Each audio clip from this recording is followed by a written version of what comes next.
হয় সেইটো নিশ্চয় গৰুখুটি বহুমুখী কৃষি প্ৰকল্প যি নিৰ্মাণ কৰিলে ইয়াতে আগত যিখিনি মানুহ আছিলে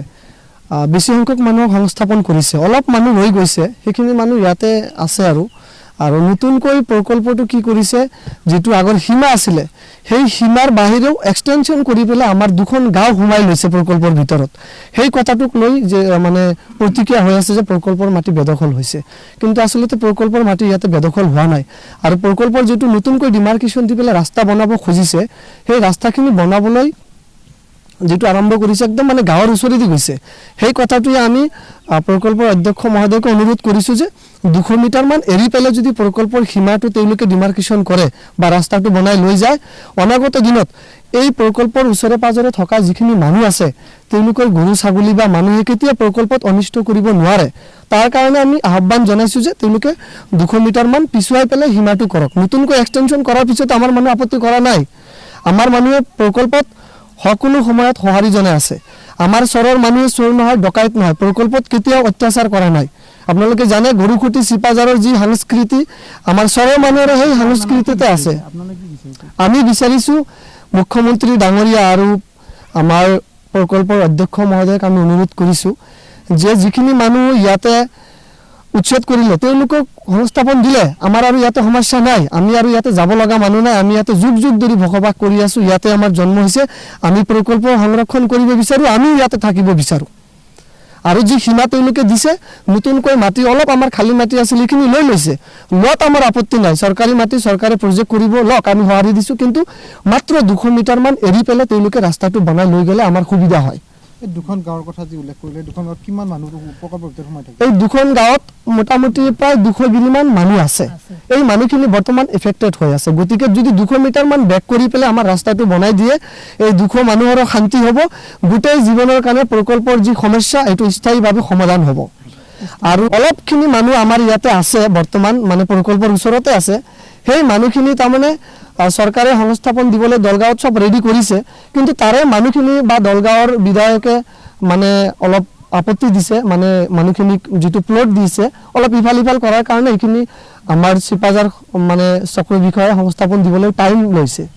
নিশ্চয় তেওঁলোকে সংস্থাপন পাব বুলি আমি ভাবো আৰু ভাৰতীয় জনতা পাৰ্টি চৰকাৰৰ দিনত যত যত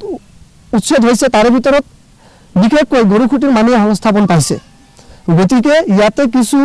মানুহে প্ৰকল্পক বেয়া পায় কিন্তু সেইখিনি মানুহ ভাৰতীয় জনতা পাৰ্টিৰে কৰ্মী কিন্তু ভিতৰত তেওঁলোকৰ বেলেগ মনোভাৱ আৰু তেওঁলোকে আমাৰ চৰৰ মাজত আৰু প্ৰকল্পৰ মাজত গণ্ডগোল লগাবলৈ হলাই চেষ্টা কৰে গতিকে মুখ্যমন্ত্ৰী ডাঙৰীয়া আমাৰ এইখন খেলপথাৰত আহি এটা সময়ত নিৰ্বাচনী প্ৰচাৰ চলাই গৈছিল আৰু চৰৰ সংখ্যালঘু সম্প্ৰদায়ৰ মানুহে বৰ্তমান মুখ্যমন্ত্ৰী ডাঙৰীয়াৰ লগত আছে ইয়াত কোনো ধৰণৰ কংগ্ৰেছী কথা নচলে তেনেকুৱা কোনো কথা নাই চৰ অঞ্চলত কৃষি প্ৰকল্পৰ মাটি কোনো ধৰণৰ লোকেই কোনো ধৰণৰ বেদখল কৰা নাই আমি এজ এ ভাৰতীয় নাগৰিক হিচাপে চৰ অঞ্চলৰ বাসিন্দা হিচাপে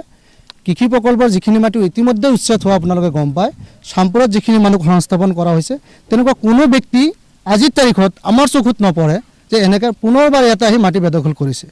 এইটো স্পষ্ট কথা আৰু আমাৰ দাবী আমি প্ৰশাসনৰ লগত আছো দৰং জিলা প্ৰশাসনক আহ্বান জনাম যদি তেনেকুৱা এঘৰ মানুহ ইয়াতে পুনৰ সংস্থাপন কৰা দেখাব পাৰে আমি প্ৰশাসনক সহায় কৰিম পূৰ্ণ সমৰ্থন থাকিব চৰকাৰীভাৱে তেখেতৰ ওপৰত মানে আইনী প্ৰক্ৰিয়াৰ মাধ্যমেৰে শাস্তি বহিব লাগে যিখিনি মানুহ ইয়াৰ পৰা যাব লগা আছিল আটাখিনি মানুহ যোৱা হল নে নাই এতিয়ালৈ আমি যিখিনি গম পাওঁ ইতিমধ্যে কিছু সংখ্যক মানুহ এতিয়াও বৰ্তমানো উচ্ছেদ কৰাৰ ফলত যিখিনি জায়গাত ইতিমধ্যে ৰাখিছিল তাতে কিছু সংখ্যক মানুহ আছে আৰু এটা কথা আহিছে প্ৰকল্পই এই মাত্ৰ যিখিনি মাটি আকৌ এক্সটেনশন কৰিছে ডিমাৰ্কেশন কৰি যিখিনি মাটি ইতিমধ্যে আকৌ বঢ়াইছে তাতে আমাৰ আগৰে প্ৰায় 30-40 বছৰ আগৰে 1-1.5 গিৰি মানুহ আকৌ ভিতৰত প্ৰকল্পৰ ভিতৰত পৰিছে এটোই শুদ্ধ কথা মুঠতে বেদখল হোৱা নাই আৰু কোনো প্ৰকাৰৰ বেদখল নাই এটো আমি মানে পুৰা চৰাঞ্চলৰ ৰাইজে স্পষ্টীকৰণ দিব পাৰো